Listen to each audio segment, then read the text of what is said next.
Coming up on Mountain News this morning, we are learning the names of those involved in a deadly shooting in Pulaski County. And Halloween is tomorrow, so we've got some basic safety tips for folks to follow while enjoying the festivities. Plus, New Hope Christian Center in Hazard had a clothing giveaway, but clothes were not the only treasures you could find.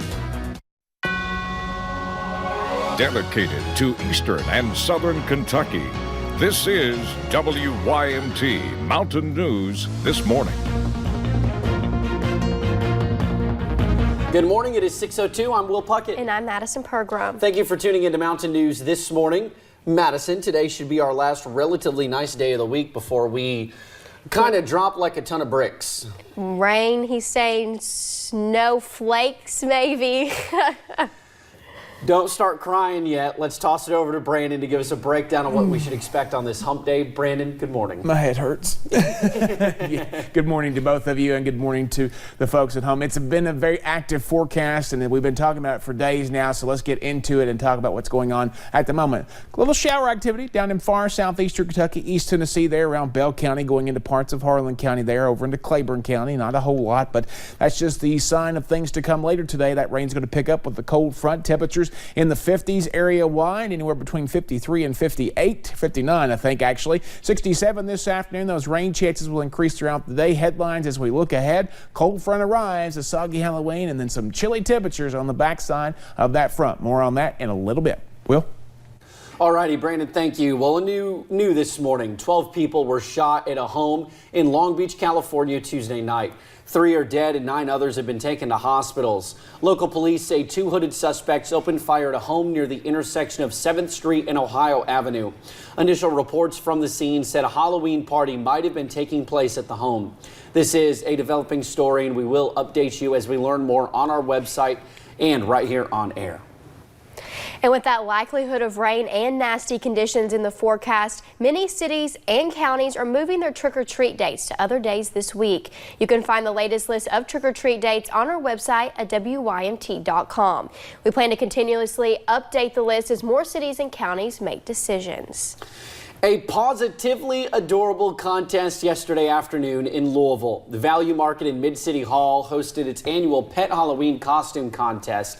There are divisions for both dogs and cats. The winners get treats and other goodies, and there were some pretty creative entries. Some are store-bought, some are made from scratch and a little more creative. We had one in a Hawaiian shirt earlier with a couple buckets of shells hanging off. We've got a hula dog out here. We've had a skunk, spider. We've had a cat dressed up as a chief, Apache chief.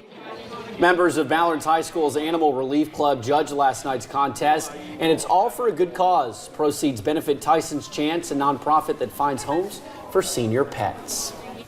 Well, trick-or-treating can be one of the most enjoyable days for kids or adults. I mean, dressing up and candy, what's not to love? Not a lot not to love. Well, we are just one day away from Halloween, and you know what that means. It's time for us to talk safety here at WYMT. Okay, so first off, candy. You're going to want to double check it, as always. Good rule of thumb, if it looks suspicious, don't eat it.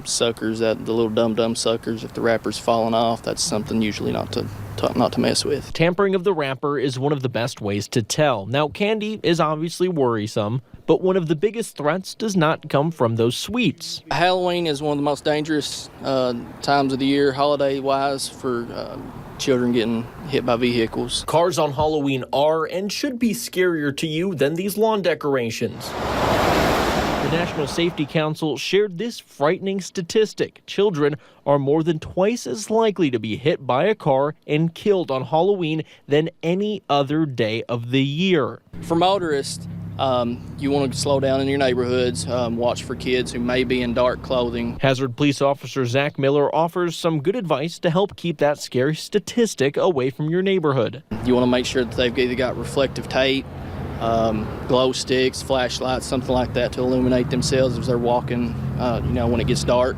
Another piece of advice, stay away from houses that look unwelcoming. If you come across a house that has that's not well lit, no porch light on or anything, it's best just to skip that house and go to the next one. They probably don't have candy there anyway. Overall, just practice safety, travel in numbers, and as always, just have fun. Of course, that was Connor James reporting. As you could tell, he put that little Ohio accent on it. With the weather impacting this year's trick-or-treating, officers also just say to be weather aware while enjoying the holiday.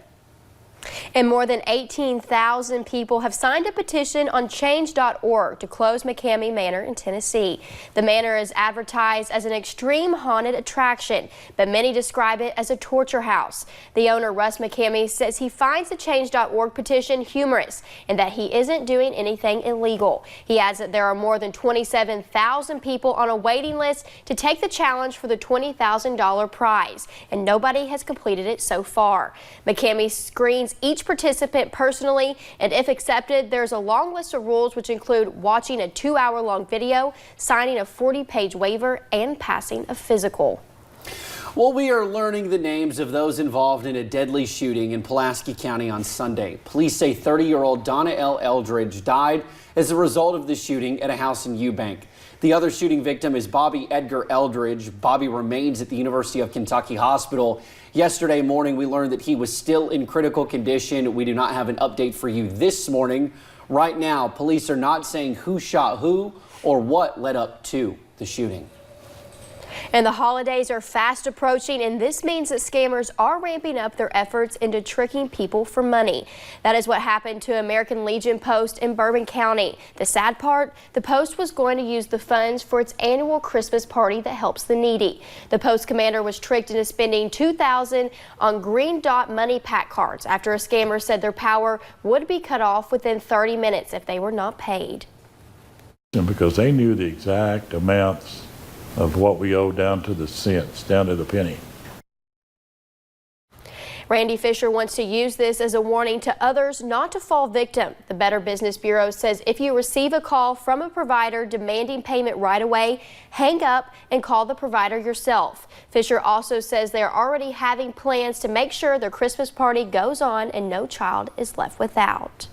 Yesterday, New Hope Christian Center in Hazard had a clothing giveaway, but clothes were not the only treasures that you could find. Shoes, blankets, and toys were all up for grabs. Rayanne Barnett says this is a blessing to be able to do this for the community thanks to their partners in missions. Group of missionaries that came down last year to Twin Rocks Bible Camp, and they fell in love with the area, and they have since been collecting things and sending us stuff. People can come and get a bag as long as it can tie. They'll be able to get 3 bags plus a blanket as long as it lasts. Barnett says they hope to do this again before the Christmas season. Well, from blacksmithing to making guitars, Culture of Recovery in Hindman is helping those who are facing or have faced drug addiction. You said earlier you were really looking forward to this story. WYMT's Katie Cook explains how doing hands-on activities benefits those who struggle. For them, I call it my peaceful place. it is hope in the midst of a difficult time. Coming from addiction, An experience they call life-changing. this program to me means it means everything, really. Painting, sculpting, and building. In my recovery, I'm just trying to find things that can keep my mind busy. They are doing just that, creating something new physically and mentally. We're making a pinch pot now. And for some, the Culture of Recovery is now a way to give back to the program that means so much. I've moved up the line a lot. Now having the opportunity to work for the program.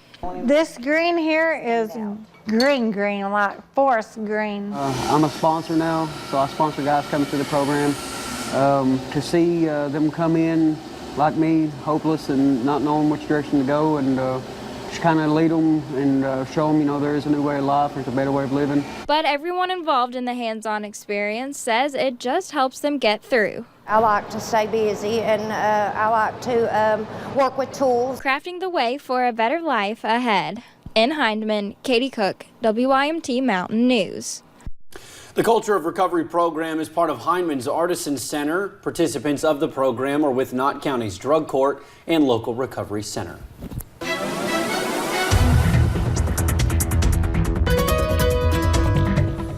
Forecast very active in the next 48 hours, unfortunately, including for the kids on Halloween night. Let's take a look at today, though, here on Wednesday, and you see the rain trying to drift in from the south. That's along the frontal boundary. That's going to continue to increase in coverage throughout the morning. 54 to about 57, actually 58 now is the range across the region.